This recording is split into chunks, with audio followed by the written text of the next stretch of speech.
Hi guys, before we begin, as usual, all the necessary links in the video description, and the same goes for my test system details, they are in the video description. So, about a year ago, I've reviewed Cary SLP-90 clone, and I liked it so much that it's still my top recommended tube preamp clone. I've seen Cary AE-1 on AliExpress a while ago, something like 10 months ago already, but I was kind of afraid to get one, as July Audio build I got earlier for one of other tube amplifiers wasn't as good as SLP-90. I don't remember if that was Cat1 clone, I think so. So I wasn't very fond of it, and I was reluctant to get this one because I saw the board inside marked with the same manufacturer. I've decided to get one after I've seen one of you guys commented on Cary SLP review that AE1 is as good or even better than SLP-90. So I bit the bullet, and this one, the regular price for this one is something like $850. That's including shipping, so it's not exactly cheap, but I was able to lower that to something like $700 with sale price, with coupons, and with VAT reduction for us living in EU. So, Cary AE-1, as I understand, was originally sold as do-it-yourself kit, and the circuit was the same as, or almost the same as early SLP-98 preamplifier. So this guy is available also as a do-it-yourself kit or do-it-yourself PCB set ready to be mounted in the chassis. I will link to the kits that I found on Ali in the video description, because the kits are significantly cheaper, and if you're up to it, you can choose your own chassis, you can choose your own power transformer, etc., and build one on your own. Let's talk about the specifications, and that will be a very short part of the video, because there is no specification given by the manufacturer. The only things that I've seen there is that it's using 4 6SN7 tubes. My unit has actually 6 SN7 GT tubes, and there is also one 5Y3 tube by Softec used in the power supply. Give me a second, I will show you something, because this preamplifier has been sold as a do-it-yourself kit, so it's not very hard to find the actual schema for that one. And let's start the gallery on my tablet. Yep, and that's the one. Yep. So if you need, just pause the video right now and take a screenshot or whatever, and you'll have the schema for the preamplifier. This is obviously for one channel only, but this is dual mono build, so the second one looks exactly the same. Yep. Now, getting back to the specification, as I've said, 6 SN7 tubes plus one Softec 5Y3. The base tubes are delivered by PSVANE, but we'll see that later. The weight is 8.8 kilograms, and surprisingly, I wasn't also able to find anything or original AE1 kit, probably because that one was sold in pre-Google these times. Before we'll take a look, one more thing about the chassis. The chassis has a regular, I think it's 450 millimeters width. So it's basically matching all standard amplifiers and power amplifiers. Yeah, and it's also very solid. And I'm mentioning this because it's way larger than SLP-90 clone. SLP-90 clone would be something like that compared to this huge guy. So, before we'll take a look inside, let's talk about the functionality and what's included. The first thing, that's worth mentioning is that we have a remote included. It's plastic, but it looks good and it works fine. It allows you to change inputs, outputs, and the volume level. Interestingly, I've seen that there are versions of this preamplifier sold with solid aluminum CNC remote, and I'm kinda missing that opportunity. I haven't seen them earlier. Okay, so another thing that we are getting with the package, and I'm impressed by that, we do have operation manual. The operation manual describes the power on sequence. So this is something that you've been asking me about many times in the comments for SLP-90 video, because this preamplifier, as other tube preamplifiers, can produce pop when it's powered on or powered off, and this pop can trigger the protection circuit in your power amp. So basically there were tons of questions why when I'm turning my Cary preamplifier, my D5 Pro amplifier powers off. The proper power on sequence is that you are powering your source first, then you're powering on your preamplifier, and you're finishing with powering on your power amplifier. And the power off sequence is reverse of that, meaning that you will power off the power amplifier first, then you will power off the preamplifier, and the last thing to be powered off will be your source. So that's what we have here. We also have information about operation of the preamplifier and a couple of other useful things. I'm impressed by that because this is actually the second unit from AliExpress that has manual, and so far these were only those two. Okay, so let's move it out of the way and let's talk about the functionality. These both knobs double as switches, so in order to power on the preamplifier you need to click that one and it'll be ready. I'm missing a kind of counter here because it'll be ready to play music in about 10 seconds, something like that. So this one is used for powering on and off the device. You have to click it and hold it like that to power it off. So let's power it on again. And this one also doubles as a selector for inputs and outputs. If I will rotate it, I will change the input. If I will click it shortly, I will change the output. We have three positions at the outputs because we can choose either first output, the second output, or both of them at the same time. So that's why we have three here.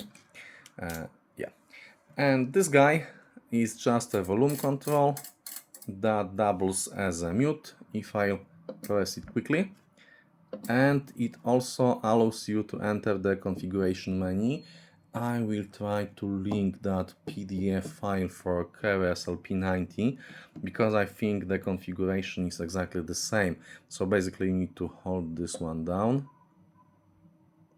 Yeah. And you're entering the configuration for the input selector and display board only. So let's power that one off. Yep, let's unplug the power cable and let's take a look at the back. Yes, I love the rotary stand. In the back we have four inputs, four sets of inputs with gold-plated RCAs. As you can see, they are protected with rubber caps. All of them were protected when I was getting this out of the box, and the same goes for the output sets. And both output sets were protected with rubber caps. We have 4 input sets and we have 2 output sets that can be used either separately or at the same time. We also have a power connector with integrated fuse compartment and mains rocker. Let's power that off. And we also have a small sticker that says it actually passed some quality control. That's good. On the bottom of the preamplifier we have hard rubber legs. I won't be showing you these guys closer because there's nothing to look at. So let's move it here and let's open it up. Yep. Yes. So about that I should probably do this on post recording. Let's open you up. Yeah. It's one of the thickest chassis and top plates that I've seen. This one is at least 3 millimeters, more like 4 millimeters thick. Solid aluminium block. And as you can see, we have venting cutouts on the top. This is important, and I'm mentioning this because we don't have anything like that on the bottom. Yeah. So before I'll talk about the build inside, a couple of things that I have noted from my listening sessions and from working with this preamplifier so far. The first thing is, and I don't really like that, the board is flexing. You can see the board has cuts here, and honestly I have no idea why. If these are for some kind of shielding, air shielding, I don't know, or just to prevent some kind of heat transfer from PCB. I'm not sure. If you know why these are here, just give me a shout in the comments and I will update the description of the video. But the problem is that the cutouts placed like that make the board flex, and if you'll be removing the tubes to replace them with something better, the board flexes, and I don't like that. I really don't like that. So another thing that I should actually show you when I was talking about the remote and about the control is the fact that when you're changing the volume, when you're lowering it or making it louder, you cannot just press and hold the button to have it continuously go up or down. You have to click each time you want to change the volume level, which may be kind of annoying. Okay, so we have 2 pairs of tubes inside. As far as I understand, one of them is used for the preamplifier stage and the second pair is used for the buffer stage. So these guys, the guys closer to the inputs, are used as a preamplifier stage, and these guys are output buffer stage. You can actually see this long track here that goes to the output, and it goes through this coupling capacitor and it goes to this tube, meaning that this pair is the output pair set. Okay, what else do I have noted here? This preamplifier is available in 2 color options. I always prefer black, but you can also order silver chassis. This transformer, this block transformer, it's not written here directly, but the manufacturer claims that this is 150 watts transformer with windings made of oxygen-free copper. I do have to admit that it looks nice, and I've seen it available as a separate unit, and it's not exactly cheap. So hooray for transformer. Yes. So let's talk about the PCBs and the built inside. We have 2 power sources. This small board is used for powering the display, for controlling power input for the relays on that side, on this side, and we'll see them a little bit later. And it also controls powering on the main transformer. The main transformer is used for powering the power supply board alone, meaning that there is no connection through power between control, remote, etc., the digital part, and the analog part of the preamplifier. We have a set of 4 tubes. This preamplifier is being sold with PSVANE 6SN7 tubes. Yeah, you can see the board flexing here. And these are PSVANE stock series tubes with a red peacock here.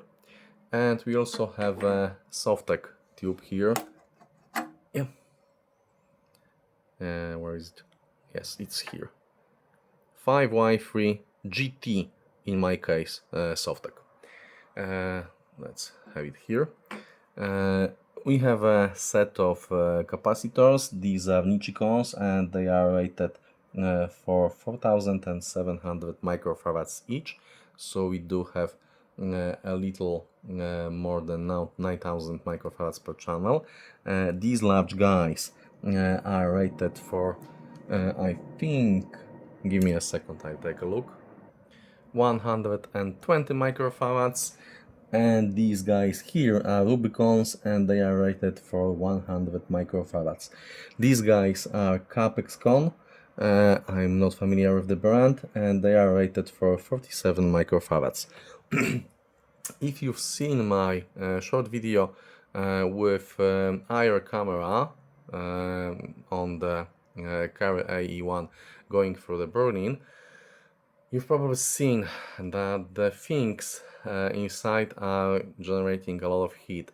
The heatsinks here and these resistors, these power resistors, are also quite hot, and obviously the tubes.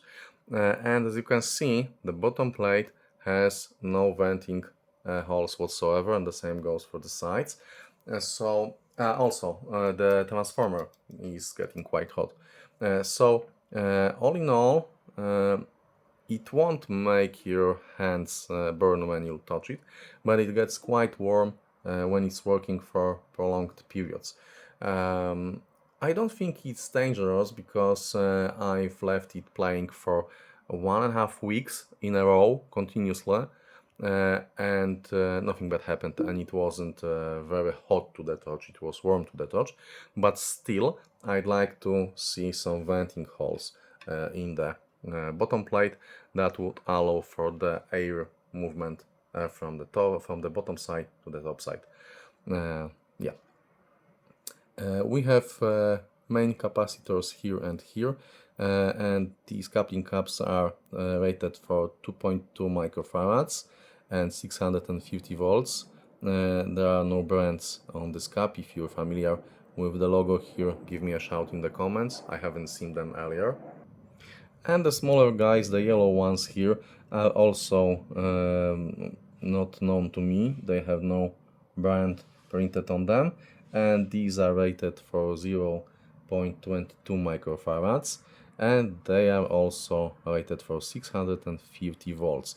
I'm mentioning these specifically, these guys, because as it was with Cary SLP-90, these would be one of my first paths for the upgrade, right after replacing the tubes with something better, because that's the easiest job. It's like 10 minutes to get the top plate unscrewed and replace them with, for example, RTES, CVs or Horizons or anything like that.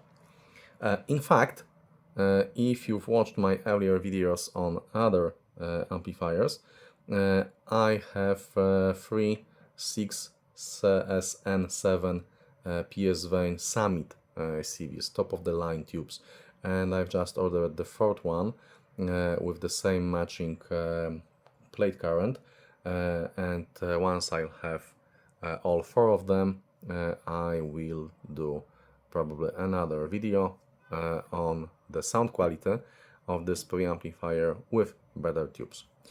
So I think that's all. Let's take a look at the input board.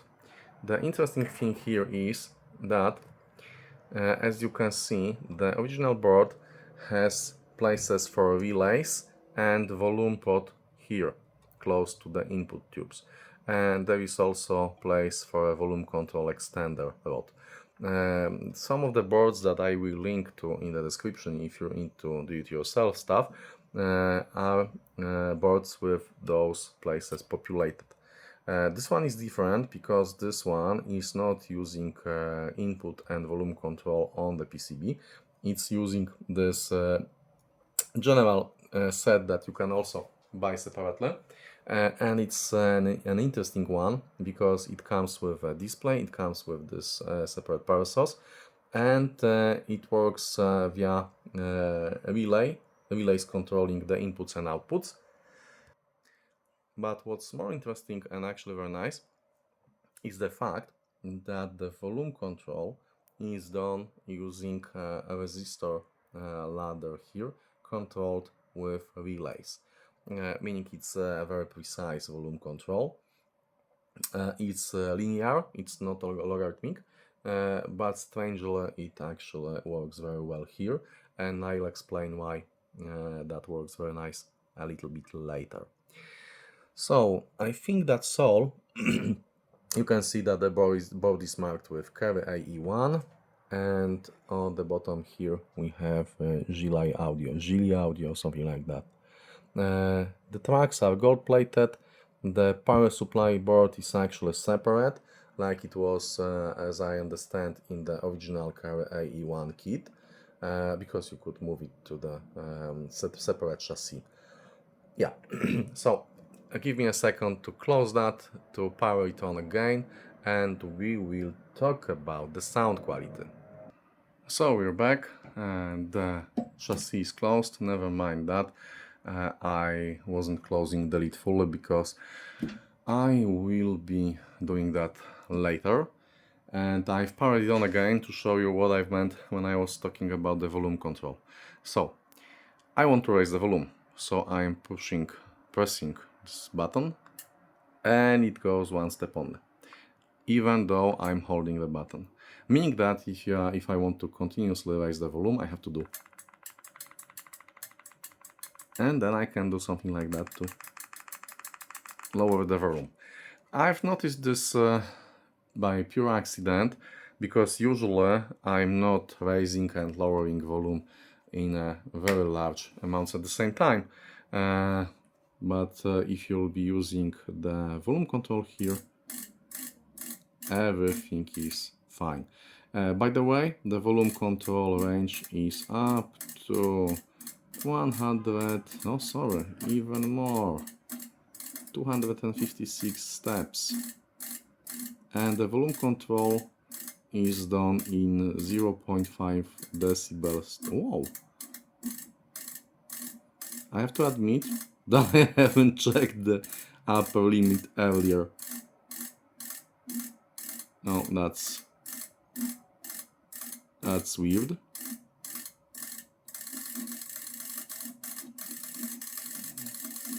That's really weird.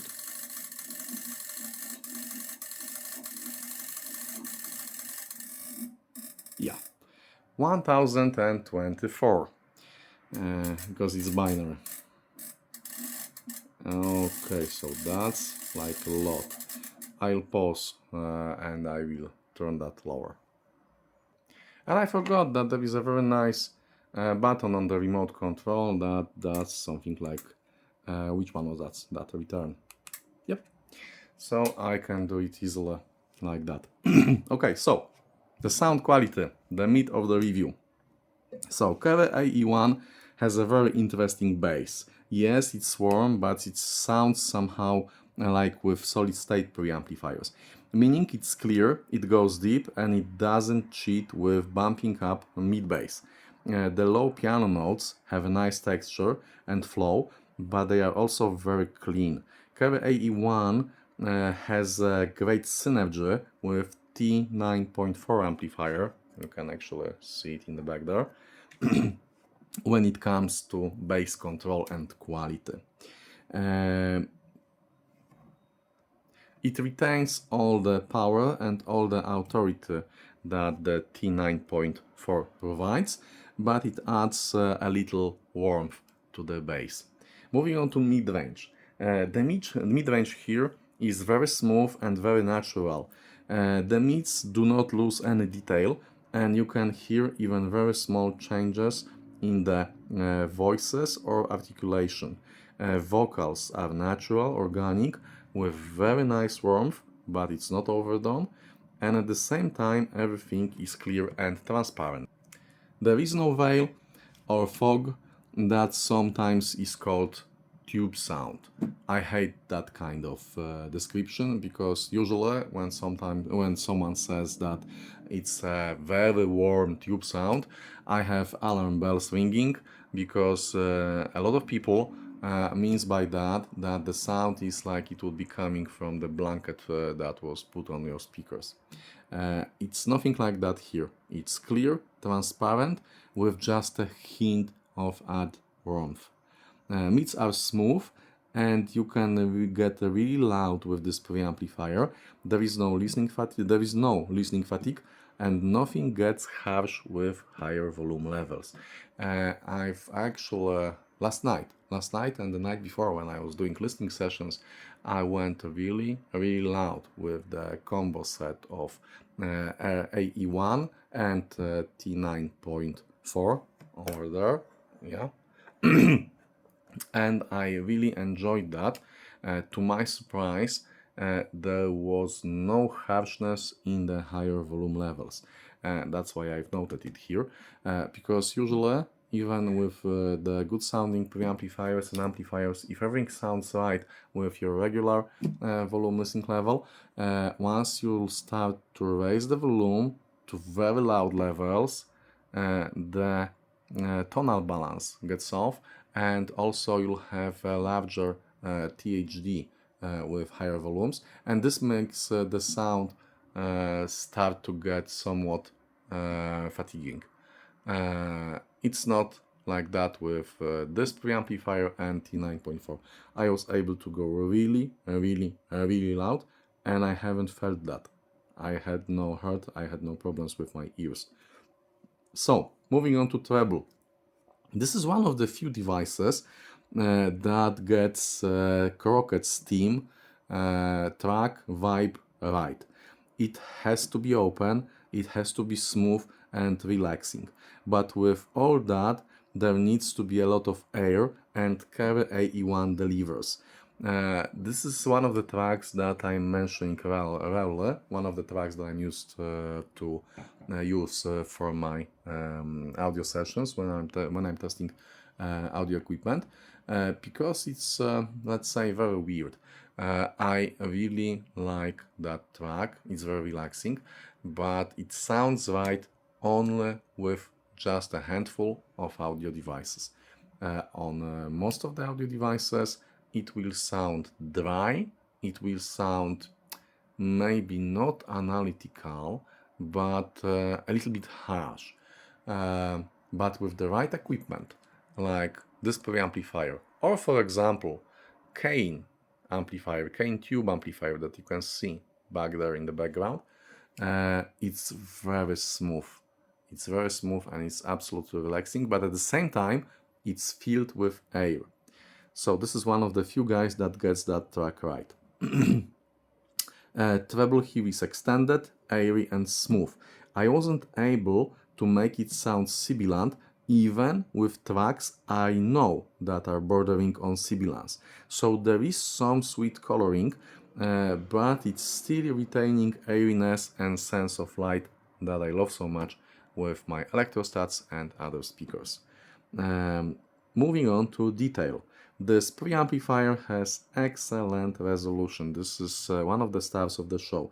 It doesn't blend choral parts of Baba Yetu and Dragonborn into one voice blob. You can hear there is a group of people with different voices, that some of them are louder, some of them are quieter, some of them stop earlier, and some of them linger longer when they are working as a choir. So the detail power is strong with this one. And moving to the biggest star of the show, the scene and imaging. Cary AE-1 preamplifier has spectacular imaging. The image gets literally torn away from the speakers, and you cannot point their location with your eyes closed. The scene is continuous, it spans very wide, and you have no idea where the speakers are, you have no idea where the sound is actually coming from. The scene is also very deep and it's very tall, and you feel like in some kind of 3D movie.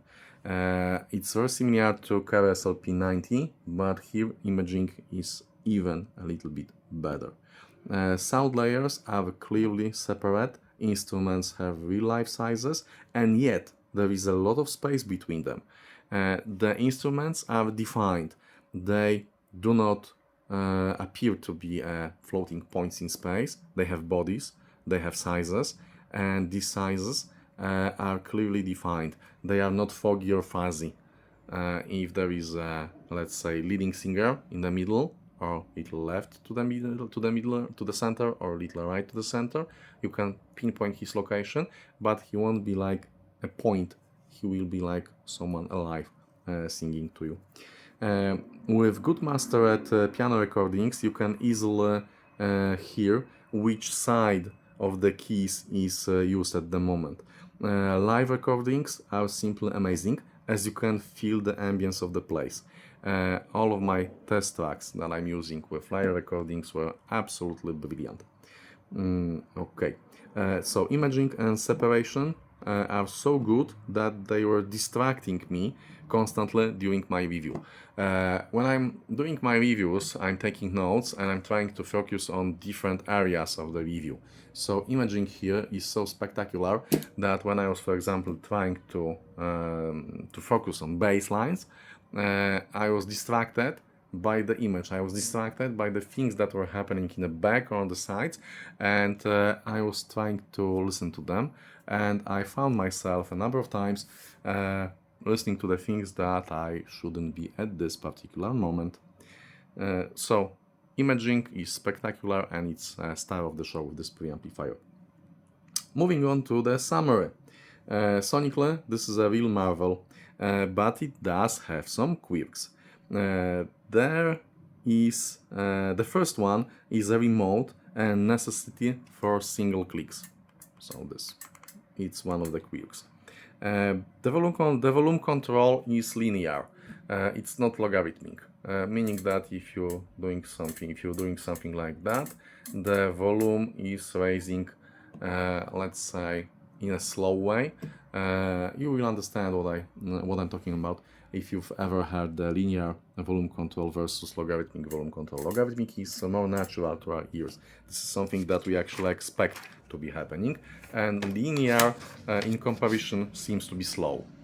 Surprisingly, the linearity of the volume control actually helps with another thing that I have to mention.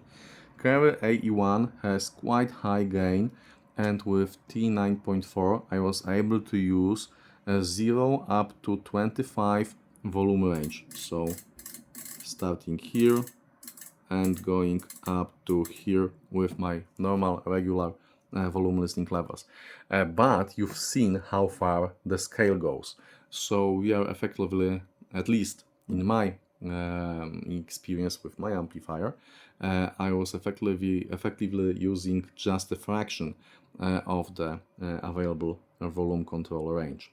The thing is that gas start digital to analog converter cheats a little because it does output a little higher maximum volume level, maximum voltage level on the RCA outputs, but still I'd like to be able to have more control over the volume. But strangely, having this linear volume control works better with this small available volume range, because with logarithmic settings I would probably be able to use only 4 or 6 first steps. And the last thing that I have to mention here, that I already was talking about, is the temperature. Cary AE-1 runs quite warm. It's not hot, as you can always touch it with your bare hand, but it's definitely the warmest of the preamplifiers I've tested so far.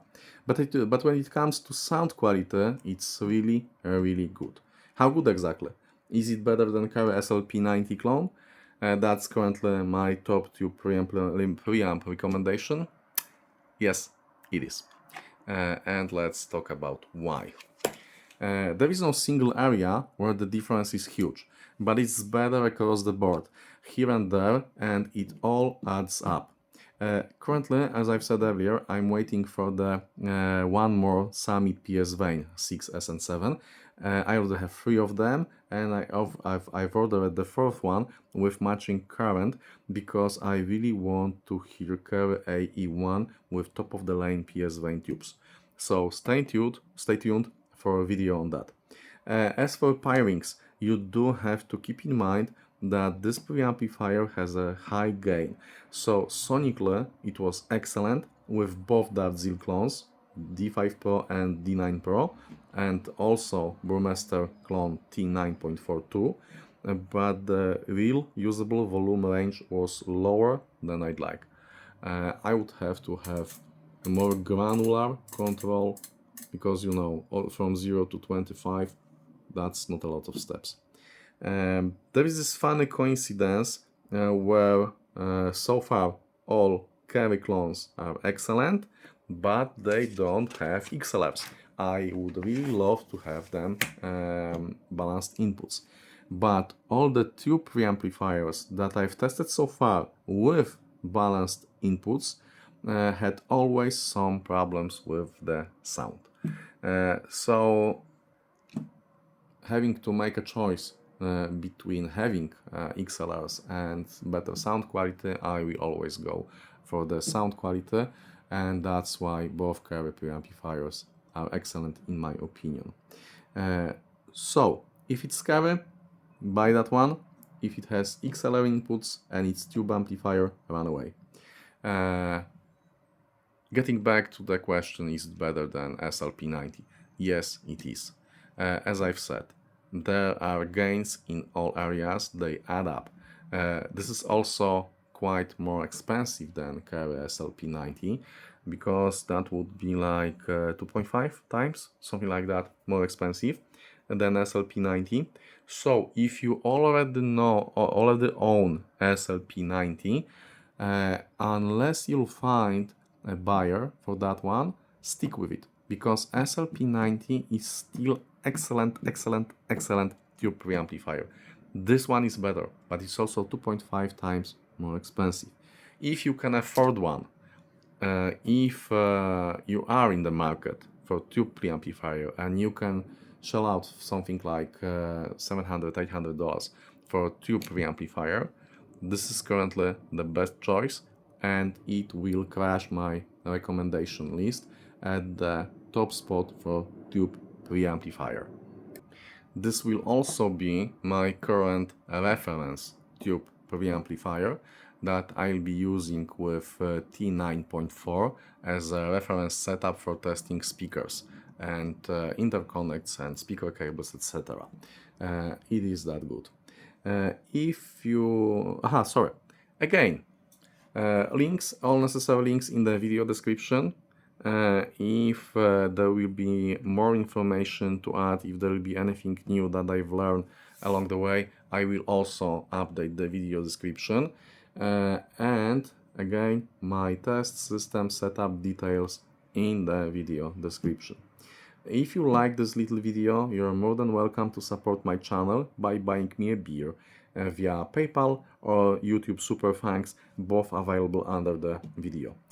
Thanks for watching this small review, and have a wonderful day with your music ahead of you.